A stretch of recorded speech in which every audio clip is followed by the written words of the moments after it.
మహాభారతంలో శ్రీకృష్ణుని మించిన ఆకర్షణీయమైన పాత్ర వేరొకటి ఉండదు. భారతం చదివిన వాళ్ళకి అటువంటి శ్రీకృష్ణుడి పాత్రపై కూడా ఎన్నో అనుమానాలు కలుగుతూ ఉంటాయి. కృష్ణుడు అండగా ఉన్నప్పటికీ పాండవులు ఎందుకు అన్ని కష్టాలు పడ్డారు? ద్రౌపది పిలిస్తే కానీ కృష్ణుడు రాకూడదా? ధర్మరాజుని జూదానికి వెళ్లకుండా కృష్ణుడు ఆపి ఉండొచ్చు కదా. సుయోధనుడు శకునితో జూదం ఆడించినట్లు ధర్మరాజు కృష్ణుడితో ఆడించి ఉండొచ్చు కదా. ఇవన్నీ ఎందుకు జరగలే? ఆపదలలో కూరుకుపోయినప్పుడు తప్ప ఆపద రాకుండా ఆపలేడా? ఇలాంటి ప్రశ్నలు ఎన్నో సహజంగానే వస్తాయి. వీటికి సమాధానం కూడా కృష్ణుడే చెప్పాడు. అయితే అది మనకు కాదు, శ్రీకృష్ణుడి యొక్క బాల్య స్నేహితుడైనటువంటి ఉద్ధవునికి చెప్పాడు. మహాభారతం చివరిలో శ్రీకృష్ణుని ఉద్ధవుడు ఇంతకుముందు మనం చెప్పుకున్నటువంటి ప్రశ్నలే అడిగాడు. మరి శ్రీకృష్ణుడు ఏం చెప్పాడో చూద్దామా? ఉద్ధవుడు అడుగుతున్నాడు, మరి కృష్ణ, నువ్వు పాండవులకు అత్యంత ఆప్తుడి కదా, ధర్మరాజు జూదం ఆడకుండా ఆపవచ్చు, లేదా ధర్మరాజు తరఫున నువ్వే ఆడి ఉండవచ్చు కదా అని అడిగాడు. దానికి సమాధానంగా కృష్ణుడు అంటున్నాడు, ఉద్ధవా, గుర్తుపెట్టుకో, ఎప్పుడూ కూడా తెలివి ఉన్నవాడిదే గెలుపు. సుయోధనుడు తెలివిగలవాడు, తనకి ఆట రాదు కాబట్టే శకునితో ఆడించాడు. ధర్మరాజుకు ఆ వివేకం లేదు. ధర్మరాజు కూడా నన్ను ఆడమని అడిగి ఉంటే వేరేలా ఉండేది, కానీ అతను అలా చేయలే.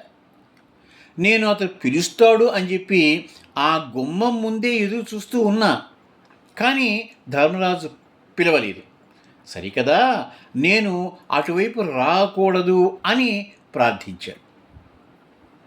అతని ప్రార్థనను మన్నించి నేను వెళ్ళలే. మిగిలిన పాండవులు అందరూ ఓడిపోయినందుకు ధర్మరాజును తిడుతున్నారే కానీ నన్ను పిలవలేదు. ద్రౌపది కూడా వస్త్రాలు తొలగించే వరకు కూడా నన్ను స్మరించలా. నన్ను పిలిచి ఉంటే రాకుండా ఉంటానా అని అడుగుతాడు, అని చెప్తాడు సమాధానం. ఇంకొక ప్రశ్న అడుగుతాడు ఉద్ధవుడు, అంటే తీవ్రమైన ఆపదల్లో కూరుకోపోయి పిలిస్తే కానీ రావా కృష్ణ? దానికి కృష్ణుడు చెప్తాడు, జీవితంలో జరిగే ప్రతిదీ కూడా కర్మానుసారం జరుగుతుంది. నేను ఆ కర్మని మార్చలేను, కానీ మీ పక్కనే ఉండి ప్రతిదీ గమనిస్తూ ఉంటా అంటాడు. మరలా ఉద్ధవుడు అంటాడు, అయితే అంటే మా పక్కనే ఉండి మేము కష్టాలలో, ఆపదల్లో, చిక్కుల్లో కూరుకుపోతూ ఉంటే చూస్తూ ఉంటావే తప్ప ఏమీ చేయవా అని అడుగుతాడు. దానికి సమాధానం ఏం చెప్తాడు తెలుసా కృష్ణుడు? ఉద్ధవా, ఇక్కడే నువ్వు ఒక విషయం గమనించటంలే. నేను పక్కనే ఉన్నానని చెప్పి నువ్వు గనక గుర్తించగలిగితే అసలు తప్పు ఎలా చేస్తావు? కానీ మీరు నేను ఉన్నాను అనే విషయం మర్చిపోయి నాకు తెలియదు అనుకొని ప్రతిదీ చేస్తూ ఉంటారు. అందుకే ఇబ్బందుల్లో పడతారు. అది కృష్ణుడు చెప్పేటువంటి రహస్యం.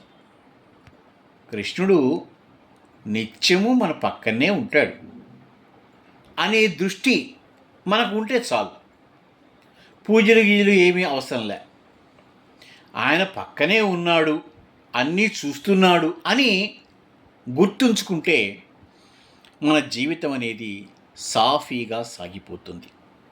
ఇదే ఉద్ధవునికి శ్రీకృష్ణుడు చెప్పేటువంటి కీలకమైనటువంటి రహస్యం.